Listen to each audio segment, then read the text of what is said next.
Yeah. All right. So look, I think we can start the conversation. Are you all right, Camilla? Yeah, I'm good. Fantastic. So welcome everyone to the fourth day of the activities for the Africa Week. Today's panel, like you've already seen online, is called Towards a Just Transition with Resource Governance. And you know, it begs the question to say that it's around climate and sustainability. It will be mainly panel discussion like. I'll throw a few questions to the panelists and I'll introduce them in a moment and then they'll respond. And after the first few rounds, I'll open it up for anyone in the room and online to respond or ask any questions as needed. So we can kickstart the conversation today. Now, the 2015 Paris Agreement, as we know, has brought several countries together in the world to chart a pathway for transitioning from fossil-based technology to renewable or clean energy sources. Now, some of these energy sources we know already: solar, hydrogen, lithium batteries, and other things. Now, despite the consensus that renewable energy is the future of technology, the transition has not been without controversy. And these controversies are demonstrated through some of the very tense negotiations that happened at the UNFCCC's Conference of Parties, and that have happened around the world in the last 2 decades or so. Prominent in this discourse is the theme of justice in the midst of the scientific and technological transition, which justice sits at the very center at the intersections of the social, cultural, and environmental factors that propel the search for natural resources necessary for the transitions. Obviously, green technology, renewable technology require resources like critical minerals, like lithium, graphite, cobalt, and many of those minerals. Now, the panel today will interrogate the justice implications of this global surge, the appetite for transitioning to net zero carbon emission. The case studies would mainly focus on Africa, but also Latin American countries, because we have the expertise of the panel today.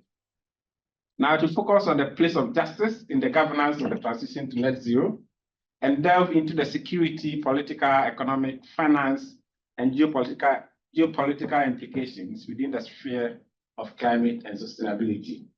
So in other words, this panel is interested in the place of justice in the transition to net zero. Now we have 5 scholars around the table here today and 1 person online as well, who will discuss their ongoing research and impact-oriented research around resources, natural resources, but also resources that are necessary for the transition to net zero. The first person on my list here is Dr. Matthew Tice, who has been at King's for the past couple of years. Not quite. Yeah, in 2 months. Yeah. 2 months. Yeah. Good. Who researches deeply around climate and sustainability. We also have Dr. Wale Ismail, who is just finishing his path. He's a Muslim and will join us in a couple of minutes when he finishes. Then we have Dr. Gloriana Rodriguez Alvarez, who is a scholar on, she's a lawyer, but also a decolonial scholar who focuses on Latin American resource governance.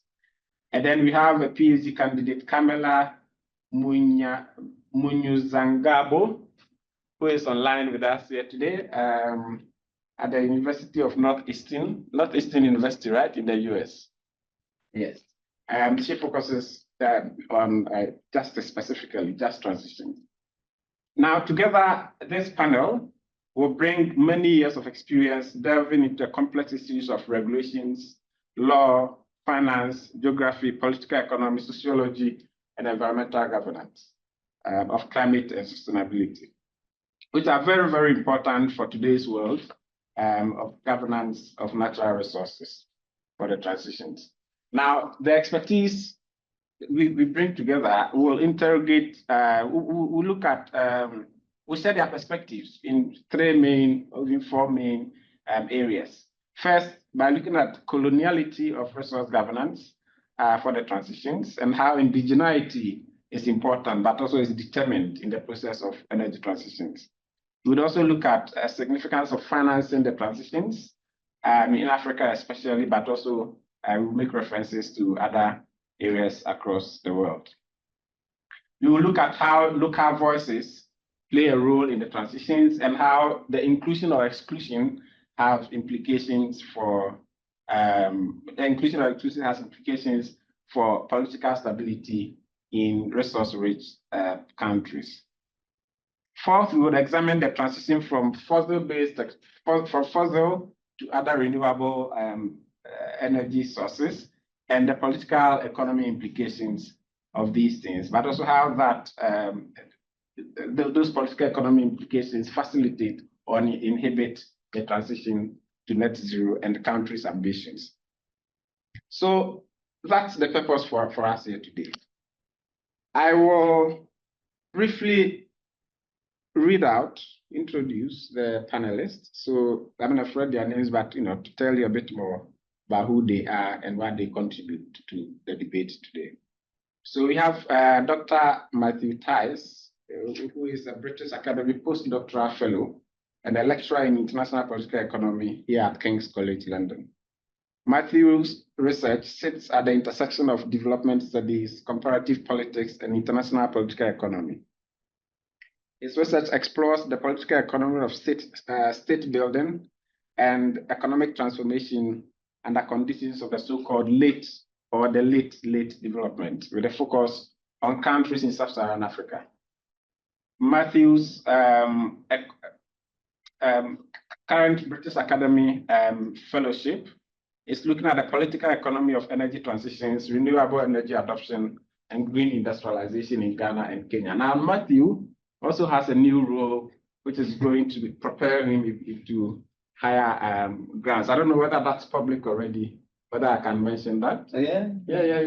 And so he's going to be an advisor to the British government on UK's relationship with Africa in the next year or so. So that's going to be a very important role for the UK, but also for Kings, partly because of that. And then we have Dr. Gloriana Rodriguez Alvarez, who brings extensive expertise in decolonial thinking and cultural competency in governance of land and other natural resources needed for the energy transition minerals in Africa, but also in South America. She's a lecturer in leadership, development, peace and security education, and in cultural competency and leadership education. Gloriana has carried out policy-oriented research and human rights advocacy as a lawyer with psychology background as well. This background offers much needed perspectives for the kind of discourse on justice that we are going to have this evening. Now we have Kamela Munyuzangabo. I'm sure I pronounced it well. Who is a PhD candidate in public policy at Northeastern School of Public Policy and Urban Affairs, with a concentration in sustainability and resilience. Kamela holds a BA in International Development Studies and Political Science from McGill University and an MA in Sustainable Energy Policy from Carleton University. Now, Kamela researches around the transformational potential of nature-based solutions in coastal Massachusetts, and simultaneously has a research interest around examining how frontline communities perceive justice and the challenges and opportunities in the energy transition.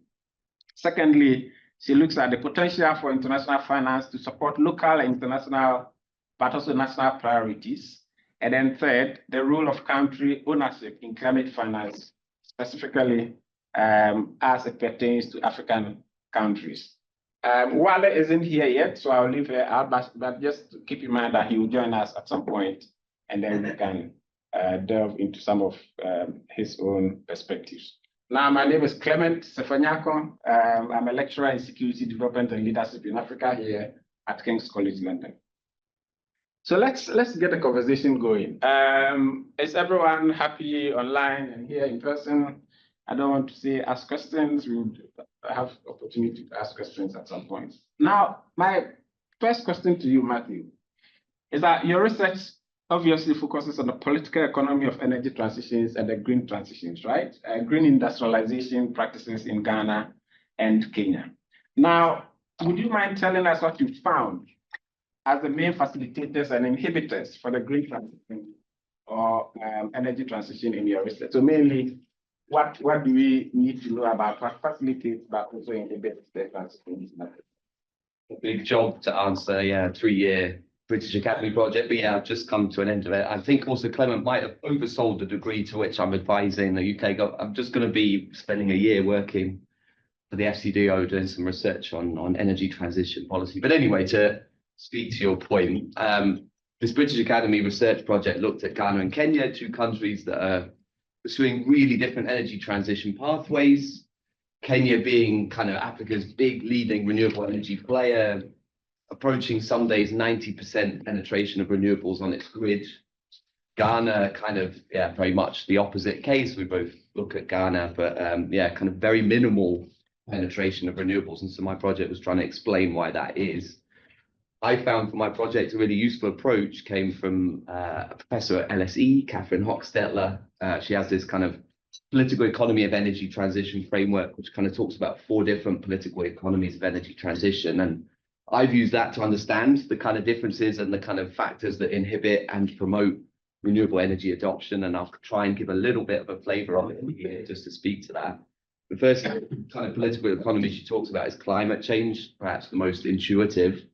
And in Ghana, kind of it's an oil and gas producer. It inherently shapes the kind of politics of climate change, how it's unfolding in Ghana. And there's a real kind of rhetoric around the injustice of countries like Ghana, of course, being forced to abandon prematurely fossil fuels when they have a role to play, particularly in a kind of global climate policy arena in which there are nominally principles around common but differentiated responsibilities. In Ghana, you have this real kind of particular political economy of climate change that's quite resistant to kind of renewables, seeing it as a kind of externally imposed agenda. In Kenya, that's very different. It has fossil fuels. It's never been able to develop those fossil fuels. And so there's inherently less of a kind of resistant politics of climate change. Instead, kind of the political economy of climate change looks very different in Kenya, much more about reforming climate finance as a means to unlocking more renewables, let alone, yeah, kind of resisting the renewable transition. So that's climate change is kind of shaping the kind of some of the factors that shape renewable energy adoption. Consumption distribution is another political economy that Catherine Hochstetler identifies. How well do different technologies meet kind of demand profiles, energy demand profiles in certain countries? In Ghana, planners there are insistent that kind of intermittent renewables just aren't able to satisfy electricity demand currently or in future, particularly, at least without vast investment in grid transmission and stability infrastructure. For a fiscally constrained state, we talk about funding and financing the energy transition. And the UK government currently is trying to grapple with how to invest in transmission infrastructure that will be enormous to try and make a grid able to accommodate renewables, let alone a country like Ghana. And so in a context in which we see aid flows really being hammered at the moment, it's really difficult to see a kind of prospect for financing this kind of stuff. Kenya is often held as like the counterexample, the apparent counterexample. I've lost count on the number of people who say to me, oh, but if Kenya's kind of got such widespread adoption of renewables, it shows it's possible for African countries to do this. It's some kind of model to follow nominally, but Kenya's really unique. It has, I won't go into the details of geothermal energy, but geothermal energy accounts for about 40–50% of Kenya's grid. This is energy that's drawn from kind of heat and steam in the Earth's crust, and it can normally sourced from around volcanoes. So the idea that Kenya has some kind of model to follow here is really kind of difficult to go along with, because unless you're going to build a series of volcanoes along a country, then yeah, kind of very difficult for other countries to follow this. But this geothermal is year-round, 24 hours a day electricity that really is very different to any other kind of renewable energy profile. So it's really arguably not a model, albeit Kenya has succeeded in promoting renewables and geothermal particularly, but not this kind of model that can be followed. So consumption and distribution, you see different pressures there. Industrial policy, Ghana as well industrial policy is a huge agenda in Ghana. There's a lot of long-standing ideas and imaginaries around industrial policy, particularly heavy industries, steel manufacturing, aluminium manufacturing, all of which require fossil fuels, both for powering these industries, but also for feedstocks. And so there's a kind of further resistance in Ghana because of the industries that they want to develop, and industrialization comes first, quite rightly, for Ghanaian kind of policymakers that I've spoken to. Whereas Kenya is kind of the opposite. It's a country in which it's a very market-led, or historically has been very anti-state intervention, at least of the kind of industrial policy that Ghana has long kind of pursued since Nkrumah's days, and kind of this, even the nominally business-friendly party in Ghana still pursues industrial policies of the kind you don't see in Kenya. But there are little pockets of kind of green industrial policy in Kenya. So it's kind of, again, these kind of political economy of industrial policy also shapes how renewables are being adopted in both countries or not. And then there's this fourth political economy around siting, the kind of where you put energy projects and how this shapes the politics of renewables more broadly.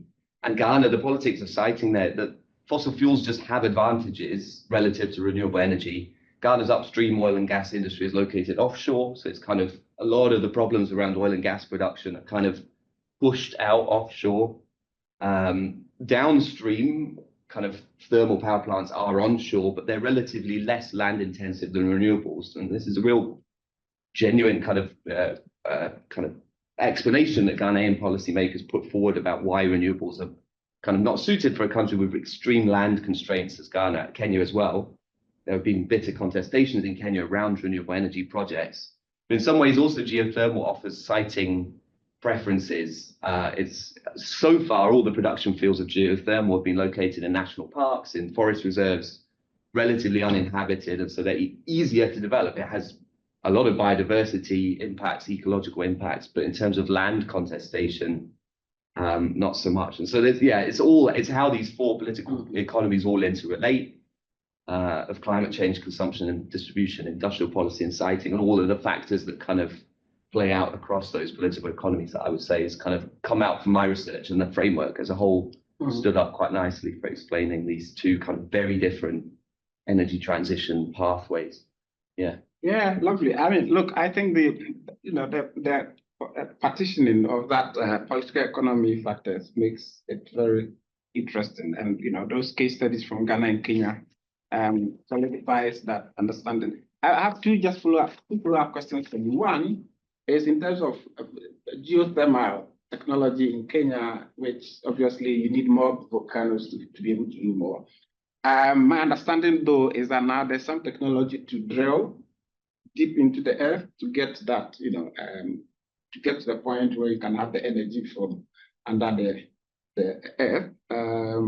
How realistic is that? Is that generally it just tied to that? So is that possible to do that in large scale? No. But what are the risks generally in transitioning, risk factors in this whole transitioning from fossil to renewable energy generally? So you're right. Geothermal, there's a lot of technological developments at the moment. Historically, it's been confined to countries with kind of surface level volcanic resources.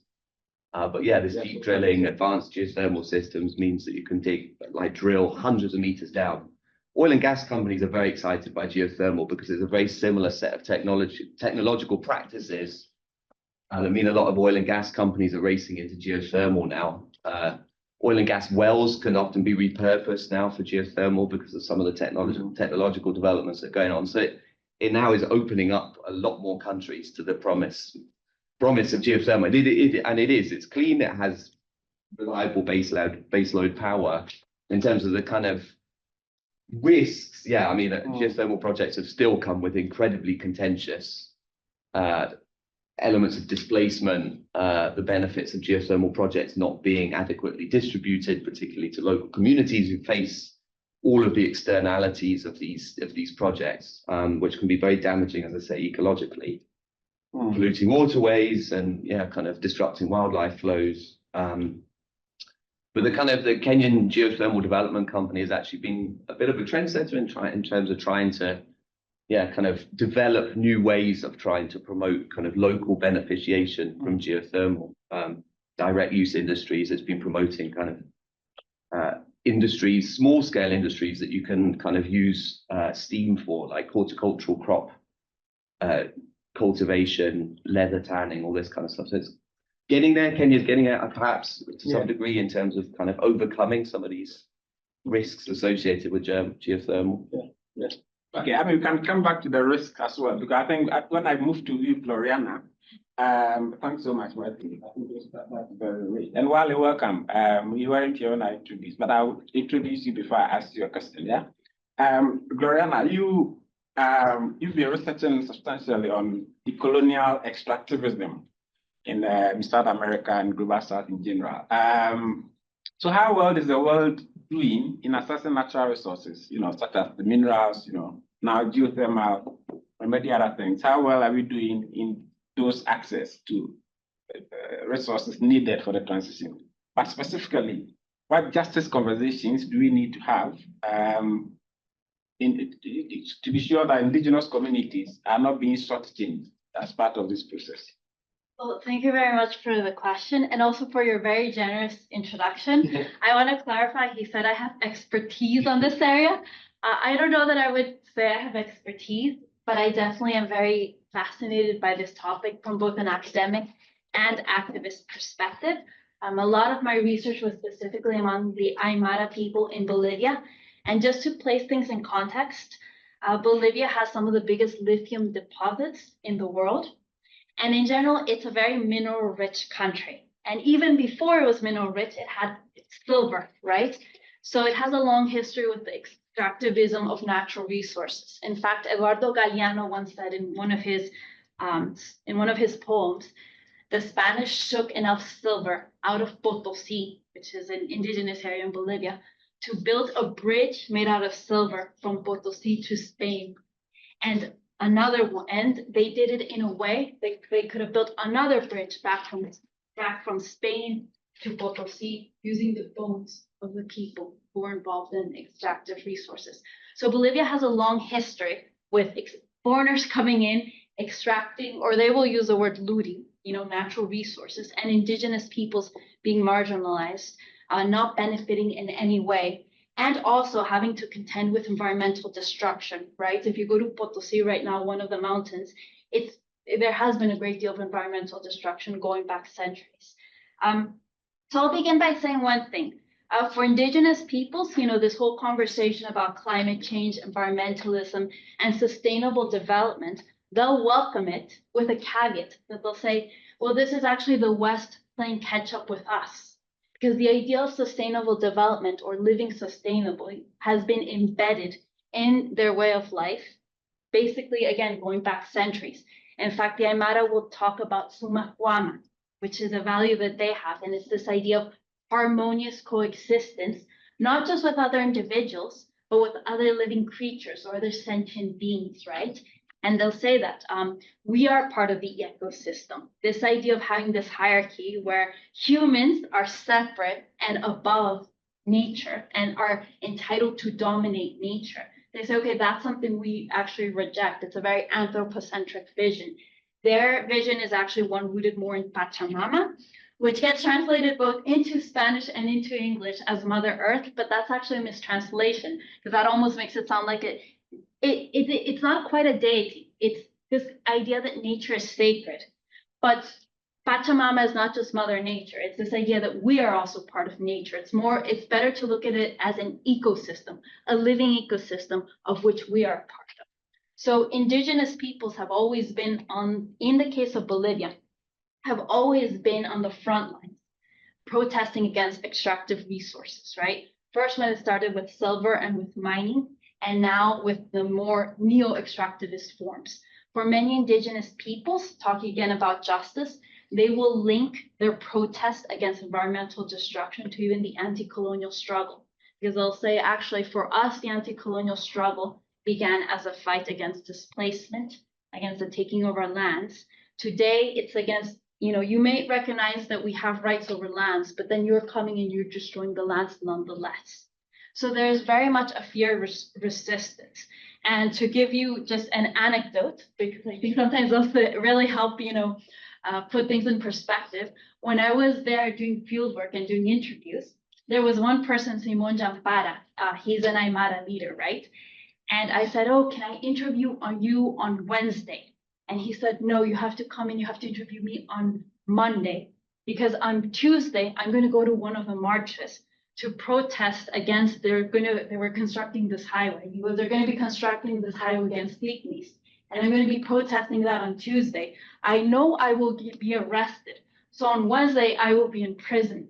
So you have to come on Monday.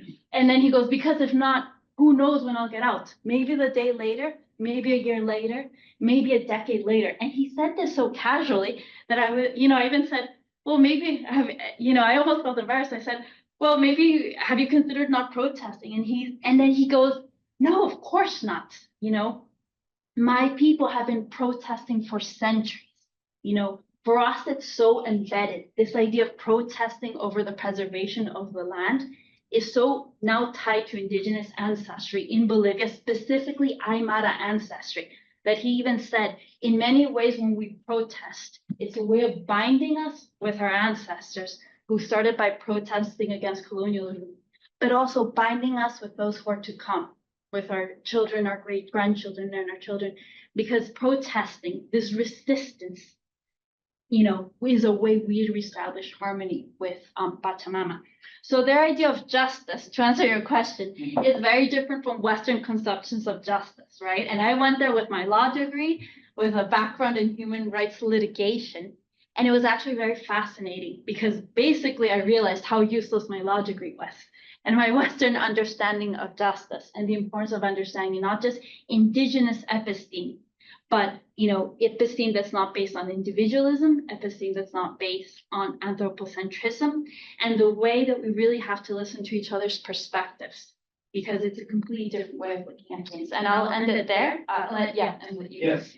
No, lovely. Thank you so much. No, I like that whole conversation of protest being a part of the reality, but also in the history, and the fact that people do not shun away from it and embrace it, wholeheartedly. We can get back to that point of whether, or even just as a follow-up, do you think people think justice when they think protest or, grievances?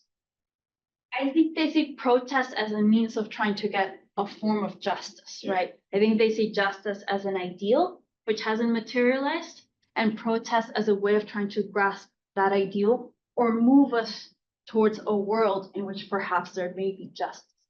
But I think if you would ask any Aymara person, they would say the current status quo is one of extreme injustice, both from indigenous peoples, but also for nature.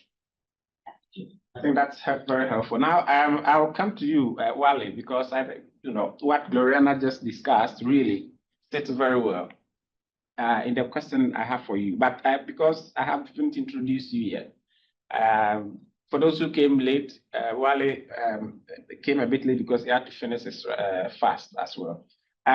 So Wale Dr. Wale Ishmael researches on the intersections of youth, peace building, violent extremism, terrorism, regional security, protest, and mass action, leadership, and international relations. And that's why I think, following up on you with this question for you, Wale, is very important. Now, Wale's emerging research focuses on the interaction of energy transition minerals governance with youth grievances and participation.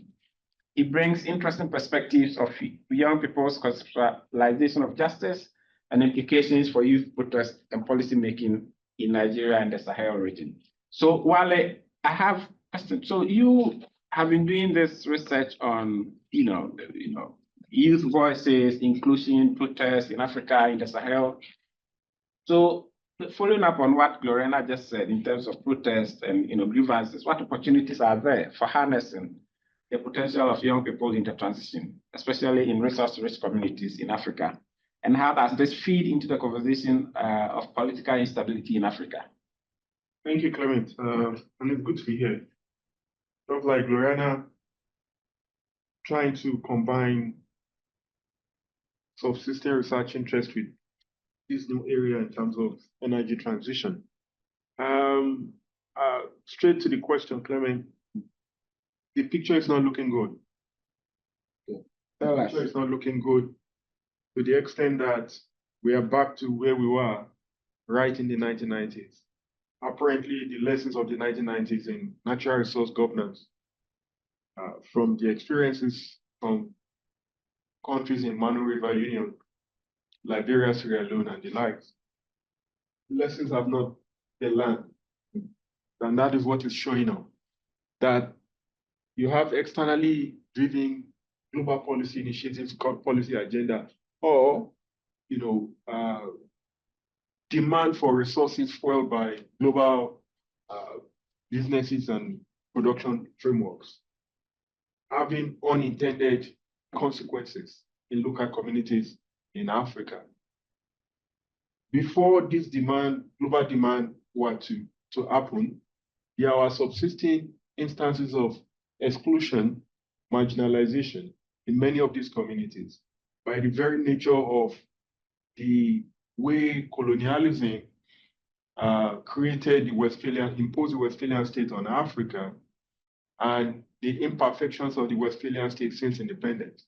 So that in itself has created conditions where citizens are questioning the legitimacy of their government or even the state for a start. So what is it that is beginning to emerge? The picture, before we talk about our next opportunity for our next, I think it's important to understand what the picture that is emerging looks like. What we are seeing now is new set of actors, new set of technologies, new set of environmental challenges, new forms of environmental degradation, new forms of corruption in relation to the exploration of critical minerals, lithium, cobalt, and the likes. Secondly, what we are beginning to see is new patterns in the way that the global demand for critical minerals are beginning to impact local communities. We are seeing the relocation of conflict and agitations and protests by people. So you look at Nigeria in the last decade, it is no longer protests or agitations in the fossil fuel producing region, oil region of the Niger Delta. What you are seeing now is a relocation of the sites and theaters of resistance, of protest, from fossil fuel producing communities to critical mineral producing communities across the middle belt of Nigeria, where you have an interesting combo in terms of this same region is where the impact of climate change is most acute in terms of environmental variations in rainfall and temperature and the rest. And farmers and others are often at loggerheads. And it is these same areas, these same communities that have these deposits of critical minerals. So you are seeing, an intersection of, two very, dangerous, crises at hand. Then you are also seeing a continuation of that pattern that has happened from the 19th century, which is resources in African communities being internationally and globally determined, the production, the exploration, and I even dare say the ownership of such resources in communities in Africa being subjected to global control, being subjected to global ownership, being subjected to global processes and policy frameworks. So the demand for critical energy minerals is going the same route as previous demand for fossil fuel and other minerals across Africa in the last 200 years. So just to reemphasize, what makes the demand for critical transition minerals more concerning and likely going to be a lot more destabilizing for many African countries and communities is the fact that it is taking place now as we speak in the context of the fracturing of global multilateralism, the return of geopolitical competitions and tension as the world transits from unipolarity to multipolarity. You're also seeing this taking place in the context of huge demographic transition in Africa. As you would know, the global population is projected to increase by about 3 billion over the course of this century. Over about 53% of that new addition to the global population is going to come from Africa alone. What is even more interesting is that the key countries where this new addition is going to come from are countries that have some of the highest deposits of these critical energy transition materials. And you are beginning to see the impact of these demographic transitions in Africa. The Arab Spring, the protests, and all the activism by young people across Africa over the past decade, they are not accidents. They've not come from nowhere. They are the earliest ramifications or manifestations of this demographic transition. So this demand for critical energy transition is taking place at a time where Africa is undergoing intense, epic defining changes. Those changes happen at the global context, but also within Africa itself. So you are seeing protests across Africa, and indeed, it's not, the protests take two forms. Mass protests on the street, but also many more young people getting engaged in vigilante and militia activities to protect their communities and also to protect the natural resource endowment in their communities. So new forms of resistance are taking place. Why are these new forms of resistance taking place? They are taking place because the lessons of the 1990s have not been learned. The way the critical energy minerals are being exploited, the kinds of contracts that are being signed are still government to government, government to business. There is no place for local communities, for young people who are directly impacted by the exploration of these mineral resources in and around the contracts that are being signed for the exploration of these minerals. So what you are seeing is a result to self-help by local population, especially young people, in relation to the exploration of critical minerals in their communities. So if we want to talk about opportunities for harnessing the voice and participation of young people, I think the starting point is to say the young people are defining the conversation now, rather than being subject of the conversation. Young people are determined to force their way into the conversation. So they are not waiting to be heard. Young people are not waiting to be heard, they are forcing to be heard. They are making their voice known. And how do the opportunities for harnessing this? You see the way technology is also penetrating Africa, and young people are right at the vanguard of this technology in terms of how they are using the instrumentalities of social media. You see all the protests that have happened in any part of Africa in the last decade. The first sign of that protest is the internationalization of the protest. So you see it on X, on Twitter, on Facebook, on Instagram, live feeds, and of the protests that are taking place. That is one important avenue through which the voices and the participation of young people can be heard in terms of their perspective on this. Secondly, is to change and to begin to drive a community-based approach to exploration of these minerals, rather than a country or state-based approach to the exploration of these minerals.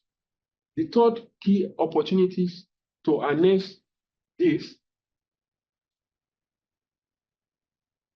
is through community empowerment processes that acknowledges the role of communities in the ownership of these minerals. Because more often than not, national government assumes ownership of these minerals. There are unresolved contestations in many countries where these minerals are located about those who own the resources. By virtue of the constitution and legal and policy frameworks, many governments assume ownership. Citizens do not recognize the ownership and legitimacy of the claims of the state or the government to these resources. So those conversations have to be resolved and clarified in a way that acknowledges, even if it's going to be joint ownership, even going to be, even the state still be the one setting the policy framework, communities must have a role to play in the exploration of these minerals. It is truly a community-based approach that the voice and perspective of young people can be truly harnessed in a way that does not become destructive to the exploration processes. Because what you are seeing now is new forms of resistance springing up across many communities where these resources have been found. Gone are the days when young people do not understand what are being taken from their communities. They do understand it now because of the instrumentalities of social media. They are able to understand what is lithium, the importance of lithium, the market prices of lithium, how much is being sold, how much is being taken out of their communities, how much their governments are earning, how much the businesses are earning, how much China is paying per ton, per kiloton of this material. So gone are the days where young people do not know all of this. They know, they have the calculation, they have the numbers. So they are fully informed about the processes related to all of this. Back to you, Kevin. Look, I think this is brilliant, and thanks. I think the depth and quality of that response in terms of throwing light on young people's involvement is mind blowing. Just one quick follow up there. I think you've touched on almost everything. I'm left with no question, but I have one.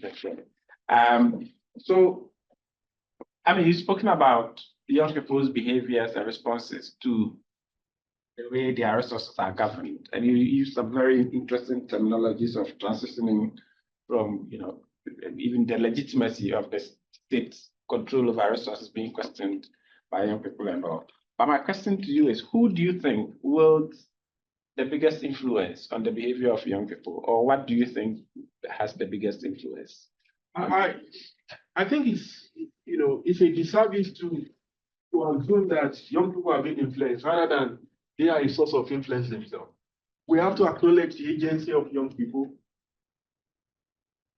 They understand, you know, gone are the days where But they express that agency in response to things. in response to things. But I think the fundamental thing to say, for young people, the lessons of the 1990s have been learned. The state has not, many policy actors have not learned the lessons of the 1990s. Young people have learned the lessons of the 1990s by arming themselves with information, with data, with facts about the natural resources that are being taken out of their communities, the prices and the amount of money being realized.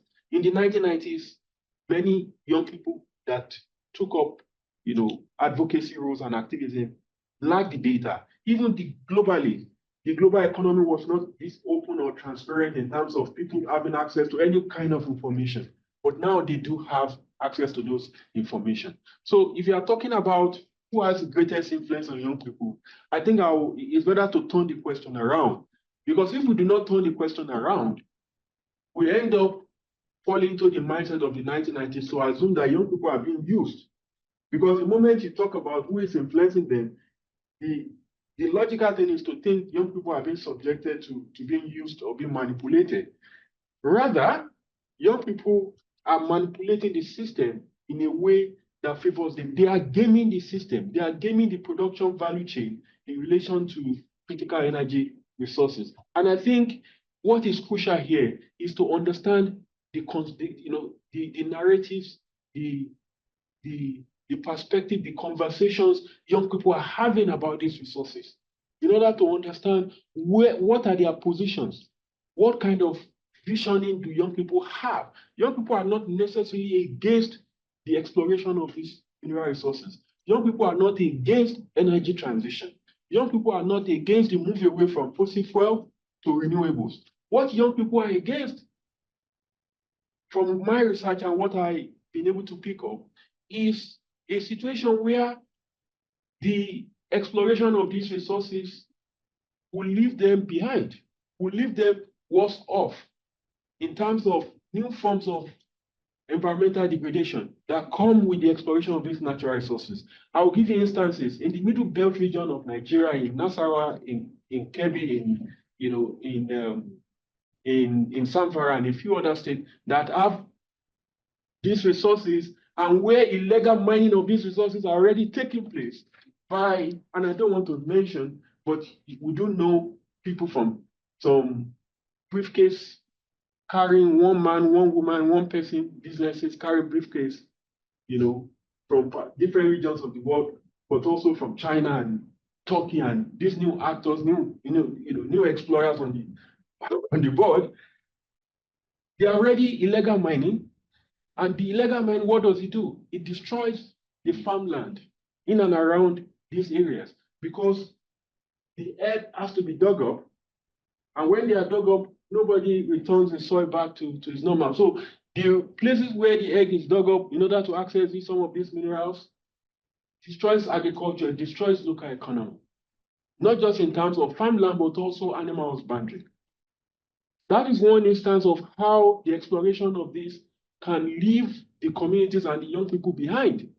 And when it does, like we've seen it from the 1990s, the moment new money comes into local communities, these new actors coming with new money, new technology, everything new, it changes the local political economy in very interesting ways.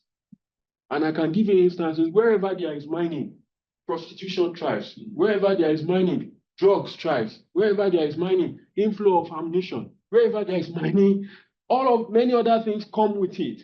And all of these have important implications, not just for current, but also future generations in those communities. So it is important to understand what is it that young people, the kinds of exploration that young people think will not leave them behind. That is that really hammers it very well because it fits into the next question I'm going to ask.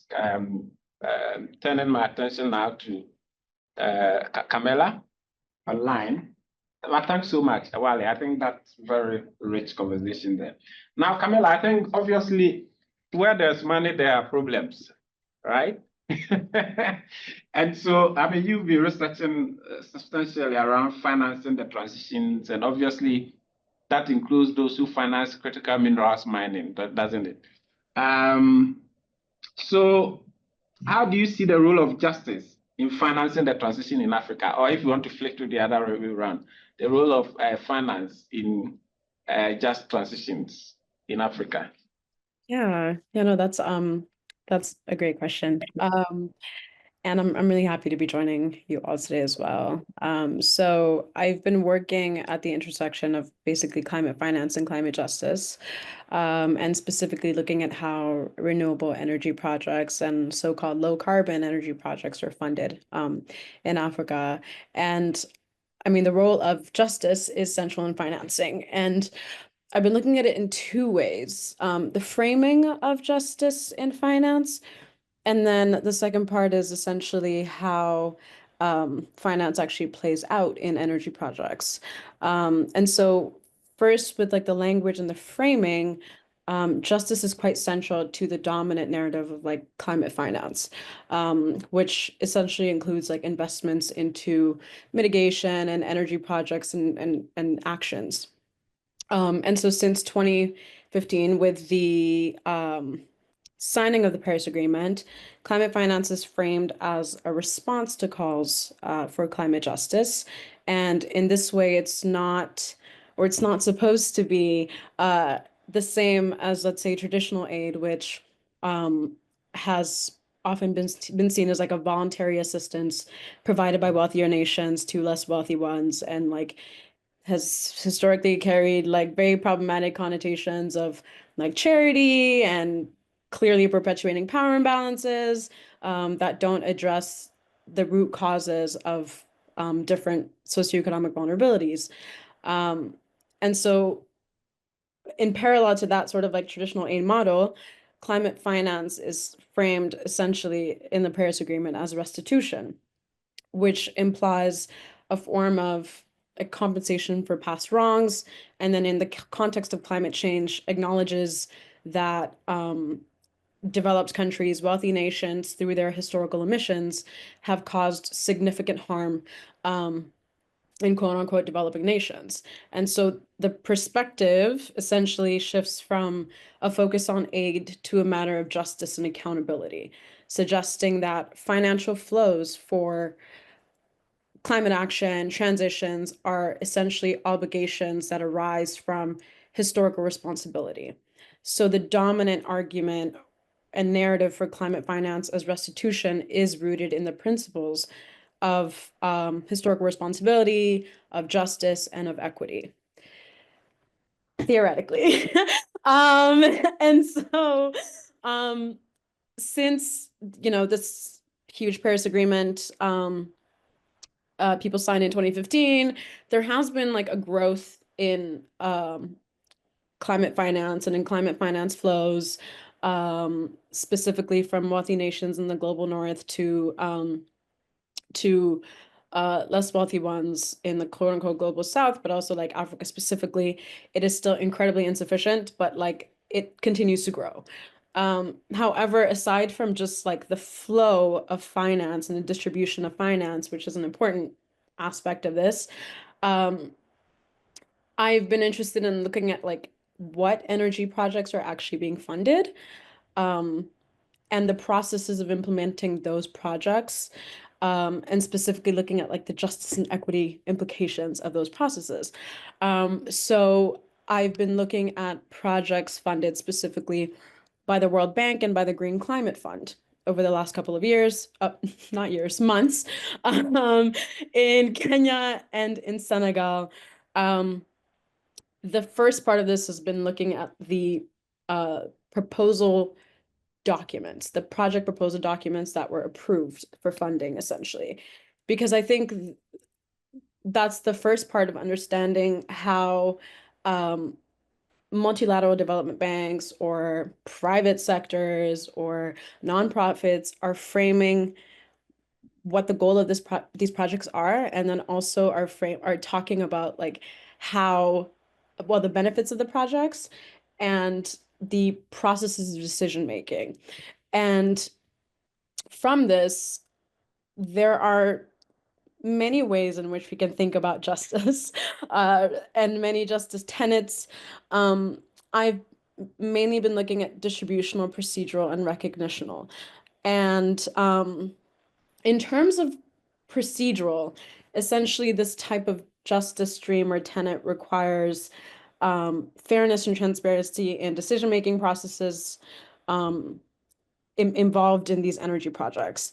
And so some things that I've been looking at are essentially like whether national and local actors are participating in these processes, efforts to ensure participation of other groups and marginalized groups, and not only that, but like the degree of participation.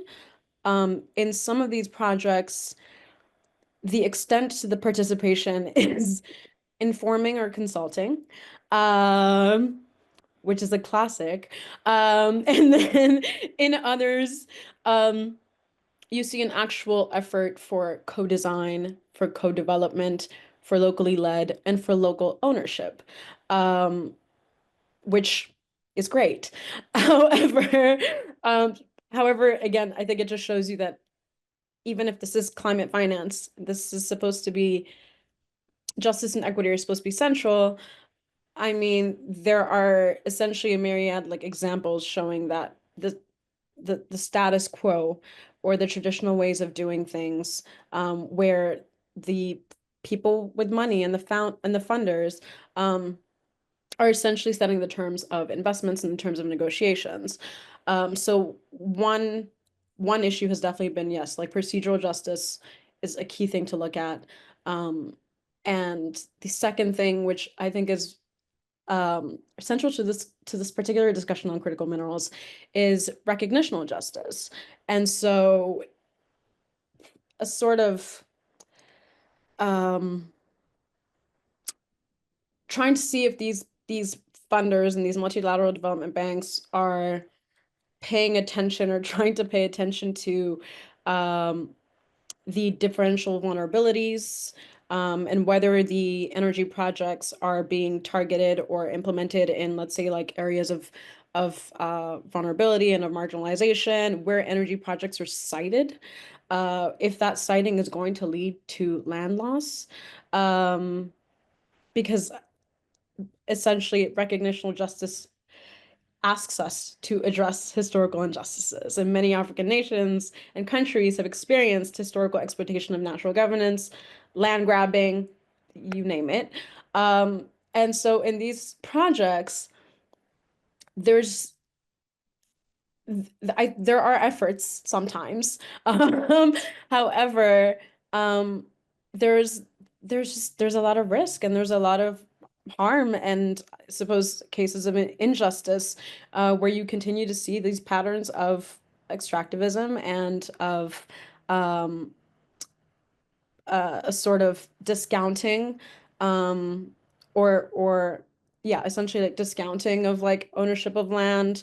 For example, one great example actually, which I think points to a lot of like the tensions around just transitions, is there's an offshore gas exploration project in Senegal. And one could say, okay, it aligns with Senegal's sort of transition pathway, which is a gas a gas transition pathway of using gas as a transitional fuel to phase out oil, for instance, and also create revenues and other sorts of opportunities to eventually be able to like invest in renewable energies, et cetera, et cetera. That particular siting is in Thiès, right next to like a essentially like a huge fishing town, fishing community. And you can imagine that carries a lot of implications for the fishing communities and for those whose culture, whose livelihoods are tied to the waters, to the land, and will now have to like contend with all the risks that gas exploration may carry. But all this to say is that looking at finance and funding through, I think, a justice lens is incredibly critical. It is also critical, and I hope to do this sometime later in my project, to think about other ways of conceptualizing justice. Some people think of it as, like compensatory justice. Some people centralize like social justice in energy projects as well. And so while these three streams of distributional recognition procedure are key and are helpful in thinking about this, there are other ways, there are other conceptions, and specifically, I think recognizing and thinking about ways and learning about the ways that people at these sites that are actually dealing with the energy questions and issues are conceptualizing and thinking about injustices and justice is really important. And this is a very nascent, I would say, aspect of climate finance governance literature as well. So there's definitely a lot of space for like more critical perspectives and just different perspectives. Yeah. No, that's very interesting. And I like the point you made about the fact that since the Paris Agreement, questions of finance have often been geared towards climate justice, so that it's not just a traditional conversation about how money flows, but flowing towards addressing justice in the transition. Now, just one quick question there. Do you think funders, generally, however you define that, that's also contested, terminology in any case, because funders normally, even if you say they are funders, they are only investing to reap the benefits. So really, it's just business as usual. But if you think about how money flows, do you think that in the ballpark there are particular types of justice that funders are interested in? So would you say, for instance, they wouldn't be keen to spend money on, let's say, epistemic justice, like the justice that empowers for people to know their rights and understand justice in its entirety? Or you think that's detrimental to their investment, so they wouldn't be interested in that kind of justice? Or do you think there's any sense that money flows to particular types of justice? I think specifically the funders question is an important one, especially because a lot of the funders and the donors now more than ever are private. So the private sector financing is just growing and growing, and you're seeing that some of these projects that were asking the World Bank for money, or even the Green Climate Fund for money, we're just like, we're asking for maybe, you know, about like 15 million just for risk assurance, or like 50 million for risk assurance, but this is very much a privately owned project by like a global asset management firm. So you're right, it is business as usual, and they're interested. Now, profit is not a bad word, but they are interested in profit and you know, getting a return for their investments. And so in that sense, what I see a lot of is there may be, I guess, opportunities for distributional justice in the sense of job creation. And so you see, frankly, when you look at the budgets and what's allocated, there's a lot allocated towards training, reskilling workers, creating jobs, capacity building, because that's going to be very important to the success of the particular project, and the sustainability of the particular project as well, which leads to returns. You know, it would be yeah, so it's one of those things where, like, if perhaps done strategically, could be an opportunity for like for justice, and specifically distributional justice, to occur, to be there, for instance. But I would say that makes that, I guess, is like helpful in the business case rather than like recognitional, frankly. Fair enough. Look, I think now, now that the first round of questions are done, thank you so much, Camilla. I have a couple more questions, but if anyone has a burning question, please let me know, and I would give you the chance to ask. So I'm going to ask one question, but please, the four of you, but yeah, the four of you both online as well. If you feel a need to respond to any of the issues that have been raised, to clarify, to throw questions, to contest any argument, please jump in when you take the floor.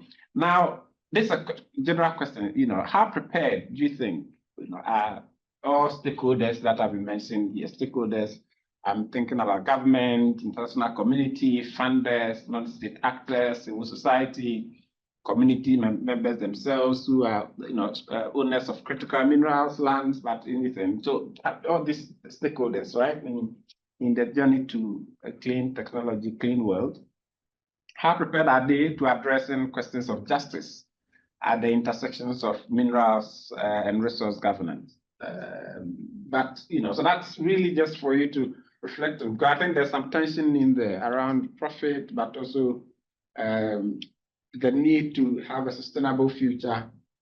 And then also there's a question of justice and, you know, the environment, society. So there are all kinds of stakeholders in there. What's at stake, really? How invested are all these stakeholders in that transition to net zero? Maybe, Matthew, I can start with you if you have thoughts there, but also feel free to respond to any other questions there. It's a meaty question. Yeah, how prepared is everyone? I mean, it really resonates. Yeah, kind of this notion of the different aspects of justice that go on around energy projects. I was kind of, really resonates this kind of idea that I see it through the prism of I've looked at bauxite mining in Ghana and how that's kind of connected to the aluminium industry, and as a kind of agency that the Ghana Integrated Aluminium Development Corporation, it's kind of leading these efforts. And I think, it really resonates that it's kind of, it thinks about these distributional justice elements of these projects. But like, I think they really struggle to connect with these kind of other aspects of justice. I think just, the distributional element, we're going to come and bring jobs. This will down the line, this is going to benefit. So why are we getting such resistance?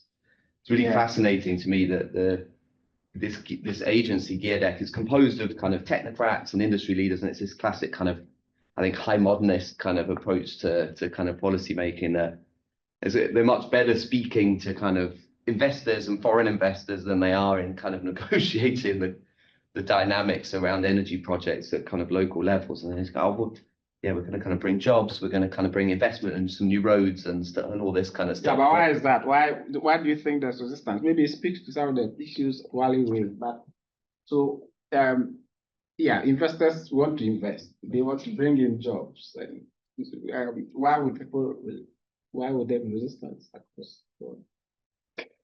I mean, yeah, clearly if it's not done in the, Yeah, participatory. yeah. It's really resonating with me. This kind of thought that, there's kind of other aspects of justice that, kind of aren't factored appropriately. Great, thank you. So who wants to go? Wale, Gloriana? I mean, I think, how prepared are stakeholders to address questions of justice? I think it depends which stakeholder are we talking about. I think with Indigenous peoples, they have articulated the conversations that are happening in different communities. And I really want to put an emphasis on conversations, because I wouldn't say there's a single position, there's different positions depending which specific community you talk to in each area. But a lot of them will say we want respect for Indigenous autonomy, and we just don't want the government selling rights or companies coming in without us having a say in what happens in our territories. And that's the one thing that everyone agrees on. I should say that the governments do not respect this, and I think Arbella mentioned this. And yes, in most South American constitutions right now, there is the idea that if you're going to go into an indigenous territory, what is recognized as an indigenous territory, you have to have prior, free, and informed consent. However, oftentimes when they do they'll do conferences or they'll do calls because they say, oh, we want to consult with the Guarani. For example, this happened in Bolivia. We want to consult the Guarani before going into the Titis. For those of you who haven't been to Bolivia, I recommend everyone to go. It's really beautiful. The Guarani live in a very remote area. It's really far away. And when they said we want to have they said a community gathering or community and the government, they put it close to La Paz. It takes days to get, from this very remote part in the rainforest to where the session was going to be had. And, they just rubber stamp, or they'll say, oh, we tried and nobody was interested, or not enough people came to hold quorum. And then, that's how they try to do that legal loophole. Oftentimes the government justifies its position, and this has happened in both Bolivia and in Ecuador and in Chile, saying that this is for the sake of development and as a means of poverty eradication, to which the Mapuche in Chile, the Guarani in Ecuador, and the Aymara in Bolivia always say two questions. One, who is development? Because on what terms are we defining development? And two, is there indeed going to be poverty eradication? Or is this going to be another case of maybe companies profiting, the government profiting perhaps not as much as they should, but none of that money being channeled back into our communities. So now we have to deal with environmental degradation, and we're still poor. That's one critique they have. There is a fundamental mistrust of both companies and government alike in many of the indigenous peoples and communities where there are natural resources, just because of the history. Now, what I will say, one stakeholder that is doing a bit to take into account indigenous justice is the Inter-American Court of Human Rights. So recently there was not everything I say is bleak. The case of the Quechua people in Ecuador, they actually did a series of protest marches. It was awesome. I participated in some of them. I can even say I was held in the holding cell. I'm very proud of that. Yes, and it was because the government had sold rights to an oil company to drill in what is a Guarani land. And the government claimed they had obtained prior, free, and informed consent. The Guarani spent almost a decade going through the entire legal system until it reached the Inter-American Court of Human Rights. And they were able, and the court ruled in their favor and said that actually what the government had done had been a complete mockery of justice. They used obviously more diplomatic language than what I'm doing right now. I think I have more my activist hat than my legal hat right now. But so it was a triumph. The other thing that the Inter-American Court has done is they passed a treaty protecting defenders of the land and environmentalists. And this is because In Latin America, because of the injustice, sometimes environmentalists and defenders of the land, which is a term preferred by Aymara people, because they say environmentalist is Western, so they prefer defenders of the land. But there's a lot of violence against people who defend, indigenous territories. In fact, in the past decade, there has been 1,700 murders of such individuals. And just so I don't get the figures wrong, of that, 342 were in Brazil, 322 in Colombia, 154 in Mexico, and 117 in Honduras. So in that context, the Inter-American Court passed the Treaty of Escazú, which is specifically protecting environmentalists and defenders of the land. So there is still a lot of injustice. A lot of the stakeholders are completely disinterested in addressing questions of justice, but we see some stakeholders, indigenous peoples, and Inter-American Court of Justice moving towards, trying to at least establish a blueprint that gives us a justice of sorts. Well, thank you. Thank you. I think those very specific examples are helpful as well. Wale? Yes, can I? Yeah, I think I align my thinking with what the other speakers, especially Gloriana, said, that justice has several shades of meaning, several shades of justice. So justice to community is different from justice to government. Justice to government is different from justice to companies. Justice by all of this is different to global climate activists and all of that. So justice is in the eye of the beholder. Different people have different ramifications of justice. But I think it's important to pick up from where Clement left off. I think there are some interesting tensions that we need to acknowledge. There are tensions between profit and development. Can they be combined? The usual assumption is to think it can be a win-win for everybody. Companies make their profit and then communities and countries have development. But the reality is often antithetical to this. The reality is we have seen some of the mining sites anywhere in developing countries, DRC, Eastern DRC, going to Mali, going to Niger, they are also the poorest areas. So the reality does not support this win-win logic that profit and development can perhaps coexist. And I think in relation to critical minerals, this is even a lot more important for us to not just brush aside and think that we can assume or we can expect. There's also a tension between short-term needs of government, often cash, versus long-term development prospects for communities. So governments are often interested, in most cases, for short-term needs for liquidity, for cash flows. And if many of these communities or countries having this, the governments are facing security challenges. So, you can hire a Wagner or whatever, and you pay with these resources in order for you to start off an insurgency. And at the same time, you have signed away concession, 50 years concession, to pay for that security service provided by Wagner. So these are some of the contradictions that make the question of justice extremely difficult for us to think of as, a single meaning or interpretations of what is of just. Because if a company provides service to government and has 50-year concession, the company will raise the flag of justice to say, no, I have paid for this. Why should I, suffer? I haven't paid for it. The government is the legitimate owner. So I think that is, there is an opportunity cost when we are talking about justice. And we need to think carefully about the opportunity cost. Is there a zero-sum game between justice and other things? Can you have justice and at the same time, talk about profit for companies? Can you have justice at the same time talk about long-term development prospect, for communities? The second thing is, what is even makes the question about talking about stakeholders being ready to address, the issue of justice is, where is the shared vision or compact that unites all the stakeholders that you talk about?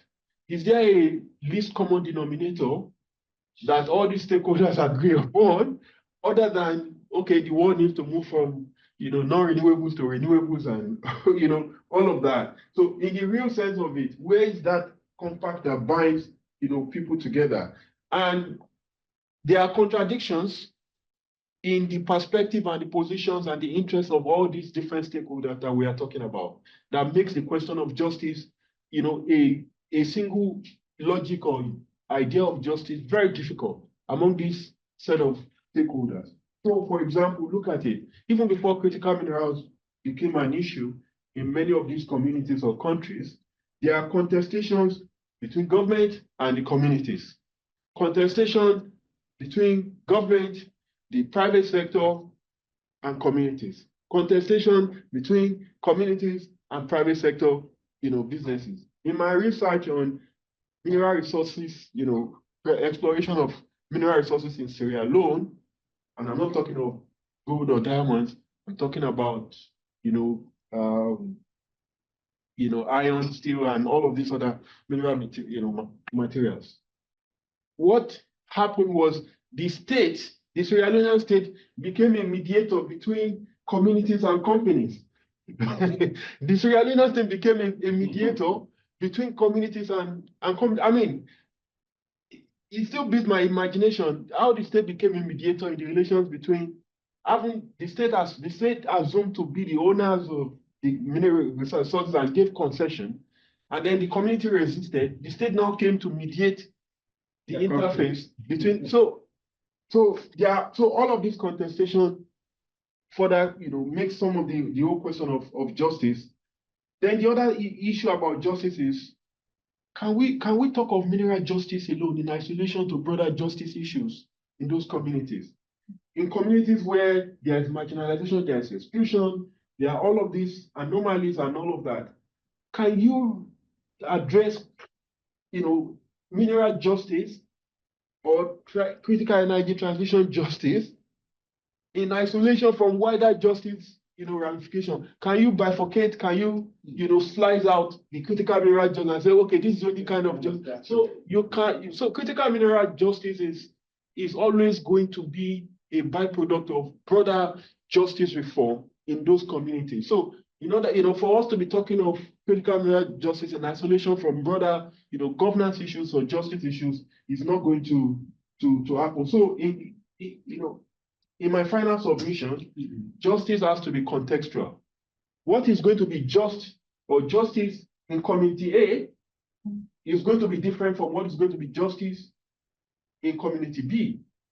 From country A to country B, it might, who is exploring it, the history of exploration in that community, the history of governance, delivery of social services, government presence, and all of that in those communities, color what the needs for justice or what would count as justice would mean in the respective community. So let me leave it at that. In the meantime, if there are questions in the room, I know it's how you have your hand up. Is there anyone who has a burning question before I go to Camilla? Okay, no burning question. No question means good news. Everyone understands. Let me unmute. Camilla, I'll come to you in a moment. Ask to unmute. Esau, are you able to unmute at all? Yes, can you hear me? Yes, we can. Please. Yeah, good evening. I just had a quick question to Gloriana's point earlier. I just wondered, just in terms of political theory, the state or the government is sort of the rules that they put in place in terms of, acquisition of land supersedes everything else. So I just wonder what the relationship between indigenous communities and the government is in Latin American countries. So is there a conversation that's going on, and what's their attitude towards the supremacy of the government, if you like? Okay. You're happy to take that now, Gloriana? Sure. Yeah, and then Camilla, I know you owe us a response, yeah? So I'll come to you at some point. Yes, Gloriana. So I'll use the case of Bolivia because every country is having different conversations, and what conversations happening in one country may be different from what's happening in the other one. In the case of Bolivia, in the early 2000s, the Aymara, but also the Guarani and other indigenous peoples actually joined and did a series of marches because they were actually very tired of how the government, which they called the colonial government, and I want to clarify, Bolivia won its independence in 1821, but the indigenous people often say, from our perspective, that independence meant the end of Spanish rule, but not the end of oppression, because the post-colonial state more or less continued the same dynamic of marginalization and violence against. And so they did a series of protests and they said, we don't want to be recognized just as a people. We actually want to be recognized as a nation because we are nations. So we have the Guarani nation, we have the Aymara nation. And the protest was over, they said, territory and dignity. And they wanted a change at the constitutional level so that Bolivia would become a plurinational country. So yes, one state, but recognizing that there's multiple nations. So in that case, I would say the attitude towards the supremacy of government before 2003 was one of resistance and one of rejection, and the sense that it needed to be replaced by an understanding of Bolivia as a multi-ethnic, multiracial, plurinational country. And through their sheer resistance, they did achieve it. It was awesome.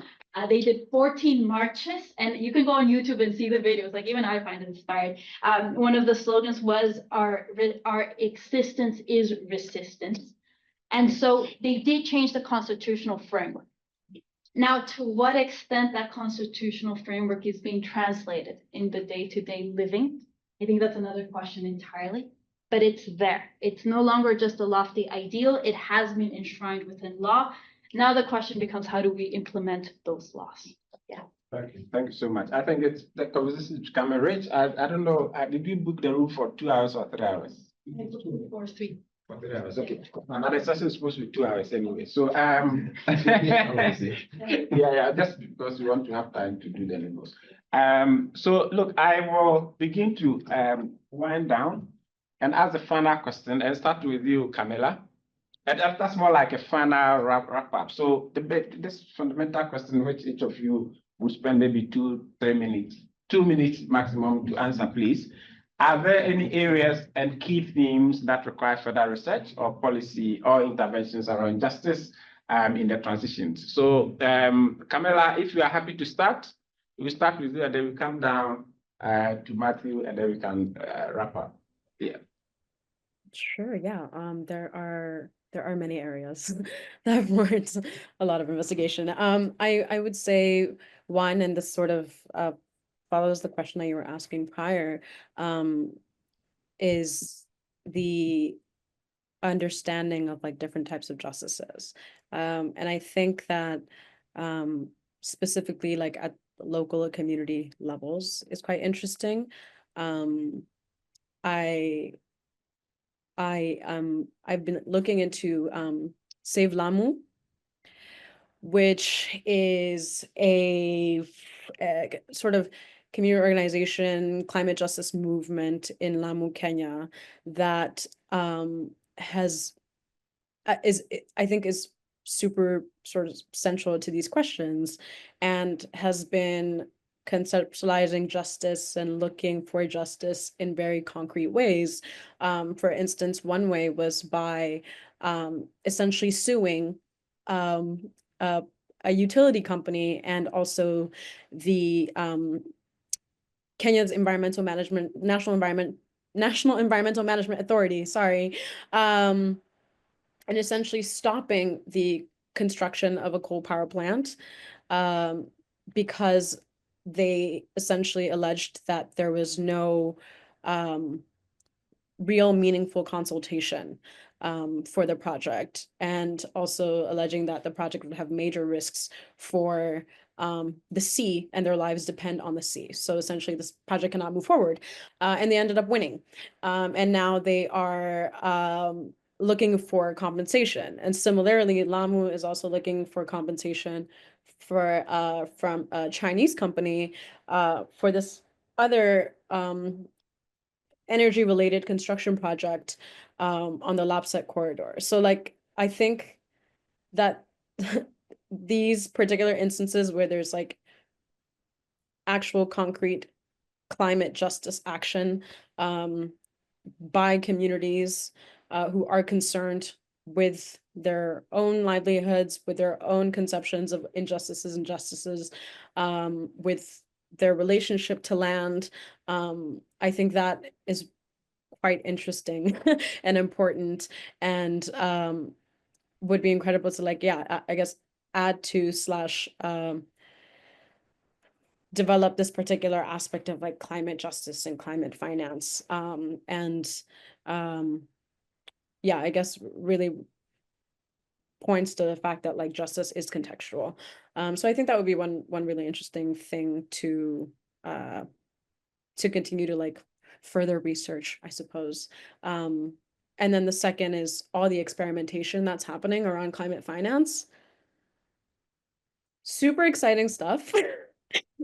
I think it's great that there are opportunities to experiment and to experiment with financial innovations and to be strategic, and for countries to use their leverage as well to sort of look at what climate finance instruments are out there and what would work best with their own priorities or their own interests and their own pathways.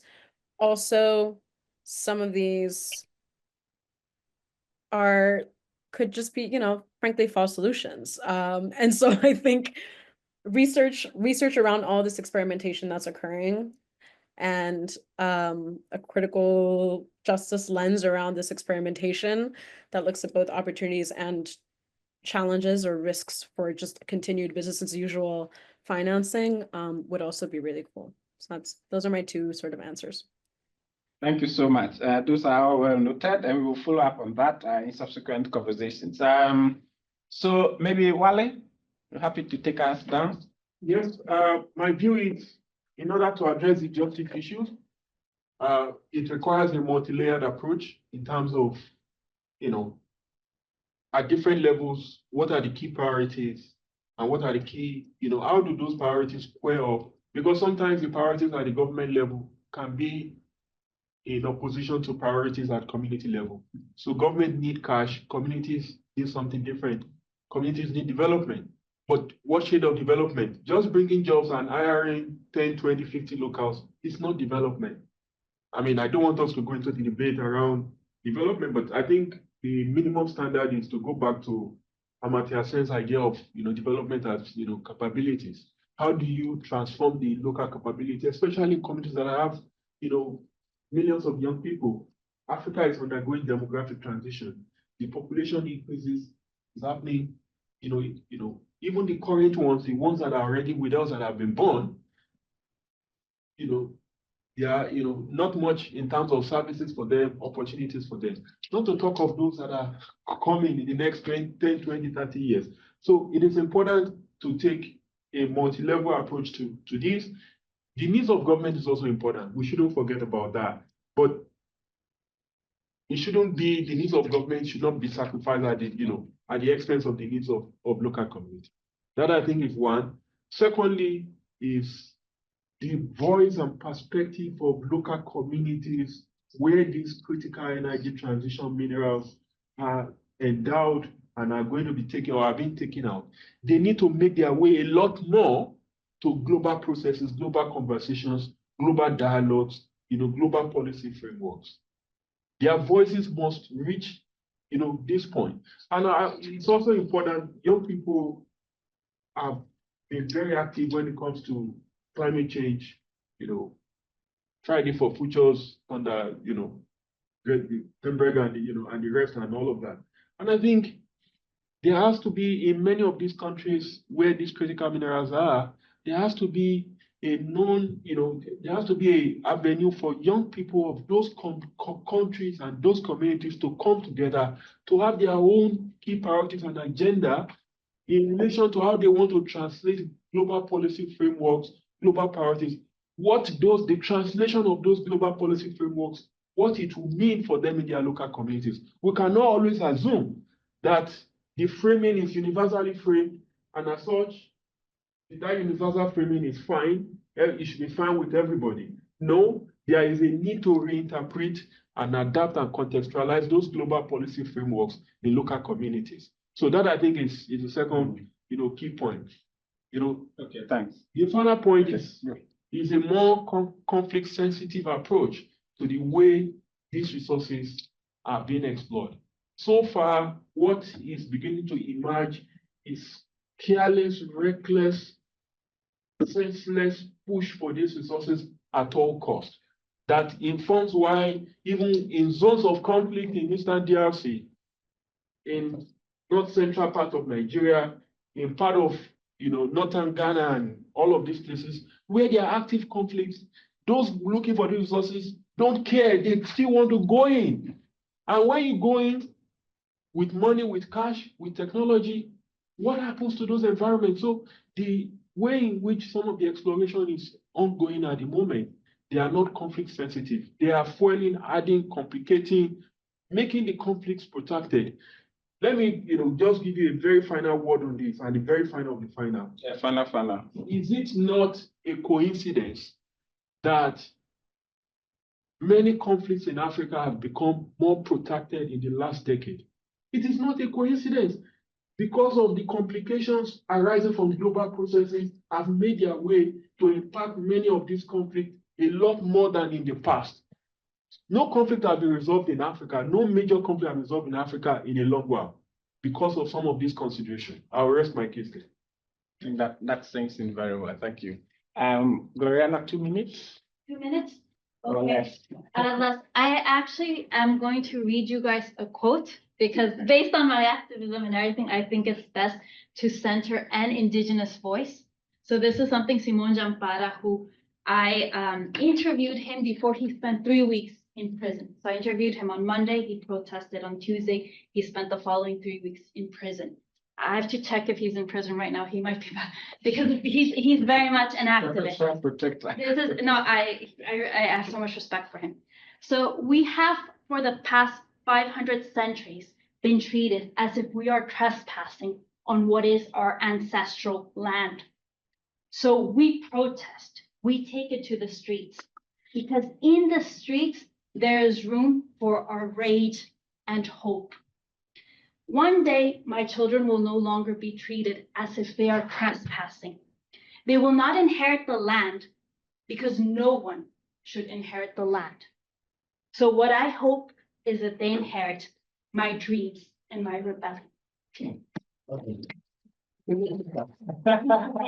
you. That feels like a nice place to end, to be honest. That's a really, yeah.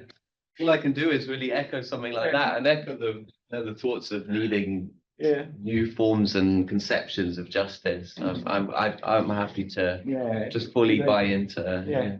Well, It's a really powerful, powerful, isn't it? He's a poet. He's a poet. I should say. All right. Can we please give it up for them? These are yes, I mean, I'm so happy that we brought you together this way because the diversity and the depth of the conversation is out of this world. Thanks everyone, really. Camilla for joining us all the way from the US in the Trump land. And then for those who were able to join us online from other places as well, thank you so much. And then of course our panelists in this room as well, Matthew, Gloriana, Wale, and of course myself. Thank you for facilitating this. I mean, we don't take your presence here for granted at all. The fact that you've been able to stay with us, even though it's late. We are going to enjoy some wine and some food. Those online, sorry about that. Next time, please. You can join us if you want, but please, thanks so much. And of course, this is under the auspices of the Africa Week, African Leadership Centers, Africa Week, which is an annual thing. We have a research group now called Transcendence and Interdisciplinary Peace. And so everyone on the panel belongs to that group. We are going to open it up to everyone, I think, who is interested to join. So please look out and then join us. Or shoot me an email if you want to join us earlier than we open it up officially. So yes, thank you so much, everyone, for coming. Thank you.